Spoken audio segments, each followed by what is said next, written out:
नमस्कार। मैं डॉक्टर मनमोहन सेन, सह आचार्य संस्कृत, राजकीय महाविद्यालय बहरोड। आज हम बीए पार्ट प्रथम वर्ष के पाठ्यक्रम में निर्धारित किरातार्जुनीयम का आगे अध्ययन करेंगे। किरातार्जुनीयम के पिछले पद्यों का अध्ययन करने के बाद आप लोगों को विदित है कि महाराज युधिष्ठिर ने जिस वनेचर को धर्मराज युधिष्ठिर ने जिस वनेचर को कौरवों के नरेश दुर्योधन के राजकाज के विषय में, उनकी नीति अनीति के विषय में जानने के लिए भेजा था, वह ब्रह्मचारी का वेश धारण करने वाला वनेचर समस्त जानकारी लेकर के महाराज युधिष्ठिर के पास में आते हैं और वहाँ की रीति नीति आदि के बारे में बताने से पहले महाराज युधिष्ठिर से कहते हैं, स किम सखा साधुन शास्ति यो अधिपम हितान्न य संशृणुते स किम प्रभु सदानुकूलेषु ही कुर्वते रतिम निरपेषु अमात्येषु च सर्वसंपद है।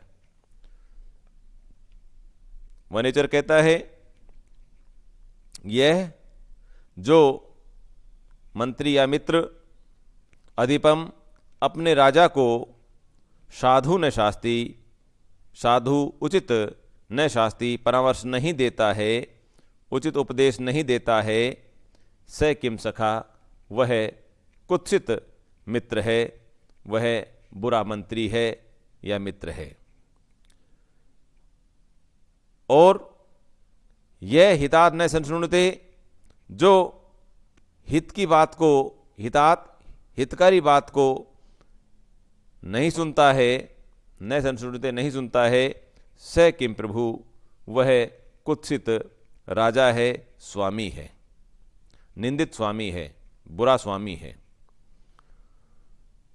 ही, क्योंकि निश्चित रूप से यह सत्य है, निरपेषु अमात्येषु अनुकूलेषु, निरपेषु राजाओं के, अमात्येषु और मंत्रियों के, अनुकूलेषु अनुकूल होने पर ही सर्व संपद है, सभी प्रकार की जो संपत्तियां हैं, रतिम कुर्वते, उस राज्य से या उस राजा से प्रेम करने लग जाती हैं। इस पद्य में यह बतलाया गया है कि एक सेवक का कर्तव्य है, एक सेवक को चाहिए कि वह अपने स्वामी को अच्छी या बुरी सभी तरह की बातें उसे स्पष्ट रूप से बता दे, निसंकोच रूप से बता दे, और उस सेवक का किसी बात को छिपाना या चुप रहना उचित नहीं है। उसी प्रकार से एक राजा का भी यह कर्तव्य है कि अपने सेवक के द्वारा जो बातें बताई जा रही हैं उन्हें धैर्य के साथ में उसे सुनना चाहिए, क्योंकि जो हितकारी बातें होती हैं वे भले ही कड़वी लगे, लेकिन उनका जो परिणाम होता है वह सुखद होता है। इसलिए एक सेवक का, एक मंत्री का या एक मित्र का क्या कर्तव्य है और एक राजा का क्या कर्तव्य है, इन दोनों बातों को ही इस पद्य में समझाया गया है, बताया गया है। एक बार पुनः अर्थ देखिए, यह जो व्यक्ति अधिपम अपने राजा को, अपने स्वामी को साधु न शास्ति, उचित परामर्श नहीं देता है, उचित सलाह नहीं देता है, स किम सखा, वह कैसा मित्र है, कैसा स्वामी है, अर्थात कुत्सित मित्र है, कुत्सित स्वामी, कुत्सित मित्र है, कुत्सित मंत्री है। और यह हितात न संशृणुते, और जो हित की बात कहने वाले अपने मंत्री या अपने मित्र या अपने सेवक को न संशृणुते, नहीं सुनता है, स किम प्रभु, वह निंदित कुत्सित स्वामी है, वह अच्छा स्वामी नहीं है, बुरा स्वामी है। ही, निश्चित रूप से नृपेषु अमात्येषु, राजाओं के और मंत्रियों के, सदा अनुकूलेषु, हमेशा एक मत होने पर ही, अनुकूल होने पर ही सर्वसंपद है, सभी प्रकार की संपत्तियां रतिम कुर्वते प्रेम करने लग जाती हैं।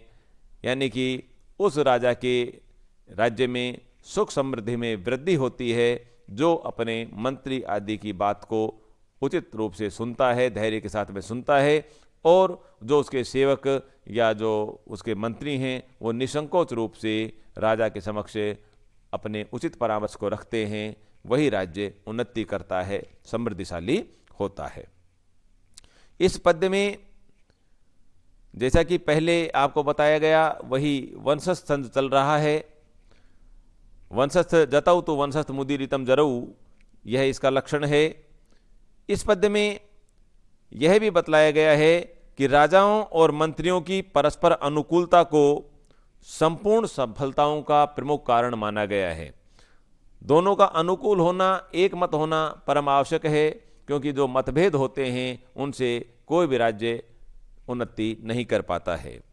जहाँ दोनों में तालमेल नहीं रहता वहाँ कोई योजना सफल नहीं हो पाती है, और ऐसा राज्य धीरे धीरे विनाश की ओर अग्रसर होने लग जाता है।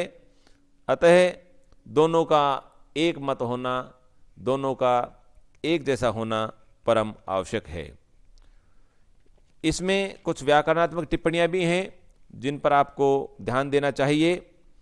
जैसे कि किम सखा, इसके दोनों अर्थ हैं, कैसा मित्र है, और कुत्सितः सखा इति किम सखा, यानी कि बुरा मंत्री है, बुरा मित्र है, तो कुत्सित है, निंदित है, निंदा करने योग्य है, इस अर्थ में यह आया है, किम सखा या किम प्रभु, दोनों में ही। शास्त्री में शास धातु है, लट लकार प्रथमा व्यक्ति एक वचन का रूप है। संस्कृणते में सम उपसर्ग पूर्वक श्री धातु हैं, सुन्नार्थ में लट लकार प्रथम पुरुष और एक वचन का रूप है। कुर्वते में क्री धातु है, आत्मनेपदी का रूप है, लट लकार प्रथम पुरुष और बहुवचन का रूप है। सर्वसंपदे में सर्वः संपद है इति सर्वसंपद है, इसमें कर्मधारय समास का प्रयोग किया गया है, और छंद तो जैसे कि वंशज छंद है आपको बताया जा चुका है। आगे वनेचर कहते हैं अपनी बात को आगे बढ़ाते हुए, निसर्ग दुर्बोधम अबोध विकलवः क्वय भूपतिनाम चरितम क्वय जंतवः तव अनुभावो अयम अवेदी यन्मया निगूढ़ तत्वम नैवर्त विदुषाम। निसर्ग दुर्बोधम, निसर्ग का अर्थ है स्वाभाविक रूप से, प्राकृतिक रूप से, दुर्बोधम कठिनता से जानने योग्य। निसर्ग दुर्बोधम कठिनता से जानने योग्य, स्वभाव से ही समझ में न आने वाला। भूपति नाम चरितम को है, राजाओं का चरित्र तो कहां। अबोध विकलवः, और अज्ञान के कारण व्याकुल। जंतवः को है, सामान्य प्राणी कहां। दोनों की तुलना नहीं की जा सकती। जो राजाओं का स्वभाव होता है उसे किसी मंत्री या सेवक के द्वारा सरलता से नहीं समझा जा सकता। राजा के मन में क्या चल रहा है उसे कोई मंत्री या सेवक सहज रूप से समझ नहीं पाता है, और दोनों की तुलना नहीं की जा सकती है। उसी को बताते हुए वनेचर कहते हैं, निसर्ग दुर्बोधम, स्वभाव से ही जटिल या कठिनता से जानने योग्य। भूपति नाम चरितम क्व है, राजाओं का चरित्र तो कहाँ। और अबोध विकलवः, अज्ञान के कारण जो व्याकुल हैं, सामान्य प्राणी। जंतव है सामान्य प्राणी, क्व वे कहाँ। मया, फिर भी मेरे द्वारा, विदुषाम शत्रुओं के, निगूढ़ तत्वम गोपनीय रहस्य वाले, नैवर्तम न्याय मार्ग के विषय में, यत अवेदी जो भी कुछ जान लिया गया है, अयम तव अनुभव है, हे महाराज युधिष्ठिर, अयम यह तव अनुभव है, तुम्हारी कृपा है, तुम्हारा ही आशीर्वाद है, तुम्हारा ही प्रभाव है। वनेचर स्पष्ट रूप से कहता है, हे राजन, हे महाराज युधिष्ठिर, राजाओं का चरित्र इतने उच्च स्तर का होता है कि उसे सामान्य प्राणी नहीं समझ पाता है। एक सामान्य प्राणी है, एक राजा है, दोनों को आप कैसे एक जैसे समझ सकते हैं? दोनों की बुद्धि का बहुत बड़ा अंतर है। लेकिन फिर भी मेरे जैसे सेवक ने, गुप्तचर ने, दुर्योधन जैसे राजा के गोपनीय रहस्य वाले राजनीति को, उनके न्याय के मार्ग को, उनकी प्रशासन की पद्धति को, जो भी कुछ उसके बारे में मैंने जान लिया है, यह मेरी बुद्धि के वश की बात नहीं है, अपितु यह तुम्हारा ही प्रभाव है। तुम्हारे पराक्रम से या तुम्हारे ही प्रभाव से मैं उनकी कुछ बातों को जान पाया हूं, जो मैं आपके समक्ष रखूंगा। एक बार पुनः देखिए, निसर्ग दुर्बोधम, स्वभाव से ही जटिल कठिन, भूपति नाम चरितम को है, राजाओं का चरित्र तो कहाँ, अबोध विकलवा जंतव कवय, और अज्ञान के कारण व्याकुल मेरा जैसा प्राणी कहाँ, मया फिर भी मेरे द्वारा विद्युषाम शत्रुओं के, दुर्योधन के निगूढ़ तत्वम, गोपनीय रहस्य वाले नए वर्तमान न्याय के मार्ग को यत अवेदी जो जान लिया गया है, अयम तव अनुभव है, यह आपका ही प्रभाव है, यह आपकी ही कृपा है, यह आपका ही आशीर्वाद है। आपके सानिध्य के कारण ही मैं उनके बारे में कुछ जान पाया हूं, यह वनेचर कहते हैं। देखिए, बड़ी तेज बुद्धि वाले विद्वान लोग राजाओं का वास्तविक रूप नहीं समझ पाते। तेज बुद्धि वाले विद्वान भी राजाओं का चरित्र नहीं समझ पाते। तो फिर वनेचर जैसा सामान्य प्राणी, जड़ बुद्धि प्राणी, उनकी बातों को कैसे समझ सकता है? उनकी समझ से परे है।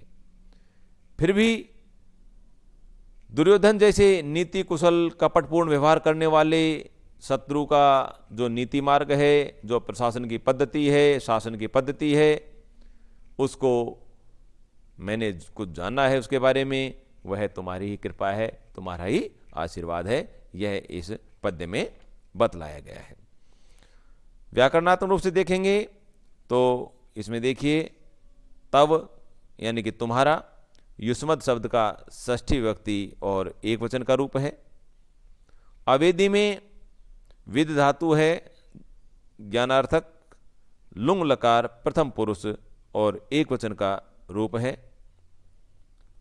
नयवर्तम न्याय के मार्ग को, राज्य नीति के मार्ग को, नयस्य वर्तम, नयस्य न्याय के वर्तम मार्ग को षष्ठी तत्पुरुष समास का प्रयोग किया गया है।